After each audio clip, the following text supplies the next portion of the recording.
Hello students, आज की हमारी जो डेमो क्लास है वो कोलन क्लासिफिकेशन बुक के लिए है, जिसके बारे में आपने अपनी थ्योरी बुक्स में पढ़ लिया होगा। हम जो करंटली टाइम में कोलन क्लासिफिकेशन यूज़ करते हैं वो एक 6th एडिशन यूज़ करते हैं, जो कि एक रिवाइज्ड एडिशन यानी कि इसमें अब तक काफ़ी संशोधन हो चुके हैं। ठीक है, जैसे कि आप जानते होंगे SR रंगनाथन ने, जो कोलन क्लासिफिकेशन बुक के निर्माता है, उन्होंने सभी मूल विषयों यानी कि मेन क्लासेस को 5 मूलभूत श्रेणियों जैसे कि व्यक्तित्व यानी कि पर्सनैलिटी, पदार्थ यानी कि मैटर, ऊर्जा यानी कि एनर्जी, स्थान यानी कि स्पेस तथा काल यानी कि समय टाइम में विभाजित किया है। वो जो 5 मूलभूत श्रेणियां हैं यानी कि 5 फंडामेंटल कैटेगरीज वो इस प्रकार हैं: personality, matter, energy, space, time. ठीक है, इनके आप प्रतीक चिन्ह देख लीजिए। पर्सनैलिटी को हम कैपिटल P से दर्शाते हैं और उसका जो योजक चिन्ह यानी कि कनेक्टिंग सिंबल है वो होता है कॉमा। जो मैटर है उसको हम कैपिटल M से दर्शाते हैं और उसका जो योजक चिन्ह होता है वो होता है सेमीकोलन। ठीक है, जो एनर्जी है उसको कैपिटल E से दर्शाया जाता है और उसका जो योजक चिन्ह होता है वो होता है कोलन। जो स्पेस है उसको दर्शाते हैं कैपिटल S से और उसका योजक चिन्ह होता है डॉट।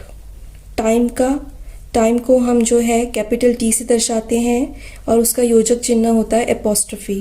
ठीक है, ये सब आपको जितने भी कनेक्टिंग सिंबल है वो याद करने पड़ेंगे, आपके आगे जो फॉर्मूलाज बनेंगे उसमें ये काम आएंगे काफ़ी। अब हम जानते हैं ये आवर्तन यानी कि राउंड होता क्या है। कोई भी विषय यानी कि सब्जेक्ट या फिर आप मेन क्लास कह लो, उसमें किसी भी पक्ष यानी कि फैसेट क्या हो गए, PME। ठीक है, इन फैसेट यानी कि पक्ष का एक से अधिक बार प्रयोग। ठीक है, किस तरह से, जैसे हमने अभी देख लिया यहाँ पे P जो है, इनके जो है आवर्तन होते हैं यानी कि इनके राउंड होते हैं। किस तरह से, जैसे 1P या फिर P, पर्सनैलिटी का सेकंड राउंड यानी कि 2P, पर्सनैलिटी का थर्ड राउंड यानी कि 3P। इसी तरह से मैटर के लिए 1M या फिर M, 2M या फिर 3M। ठीक है, इसी तरह से एनर्जी के लिए एनर्जी का फर्स्ट राउंड हो जाएगा 1E या फिर E, second and third round 2E या फिर 3E। ठीक है,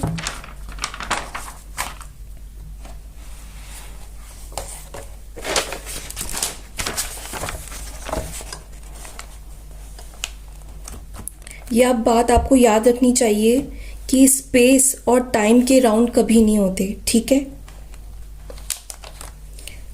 जैसा कि मैंने आपको जो 5 फंडामेंटल कैटेगरीज के बारे में बताया, PMEST, उसका जो प्रयोग है वो फैसेट फॉर्मूला में किया जाता है और हर एक मेन क्लास का अपना एक फॉर्मूला होता है अलग से।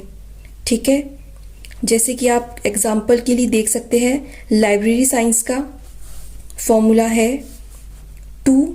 यहाँ पे जो 2 है वो लाइब्रेरी साइंस की मेन क्लास है। P सेमीकोलन, यहाँ पे M मैटर, कोलन, E कम 2P, ये इसका एक फॉर्मूला है और आपको ये इसी तरह से याद करना पड़ेगा। ठीक है, यहाँ पर जो 2 है वो लाइब्रेरी साइंस की मेन क्लास है। P जो है वो पर्सनैलिटी का फर्स्ट राउंड है, जो अभी हमने पढ़ा था आवर्तन के बारे में। ये देख लीजिए, यहाँ पे पर्सनैलिटी का फर्स्ट आवर्तन है ये। ठीक है, उसी तरह से मैटर जो है उसका जो पहला राउंड है वो यहाँ पे बता दिया है। उसी तरह से एनर्जी का फर्स्ट राउंड। अब आप ये देखिए यहाँ पे 2P लिखा है, यानी कि ये क्या होगा, पर्सनैलिटी का सेकेंड राउंड। ठीक इसी तरह से स्तर होते हैं जिन्हें लेवल्स कहते हैं। जैसे पर्सनैलिटी के जो लेवल होते हैं वो इस तरह से होते हैं, P1, P2, P3 और P4। इसी तरह मैटर के होते हैं M1 और M2। इसी तरह स्पेस और टाइम के।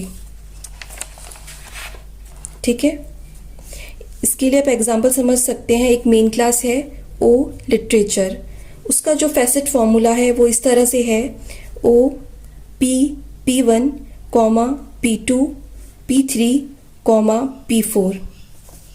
ठीक है, यहाँ पे आप देख सकते हैं पर्सनैलिटी के जो स्तर है वो आपको यहाँ पर दिखाई देते हैं P1 P2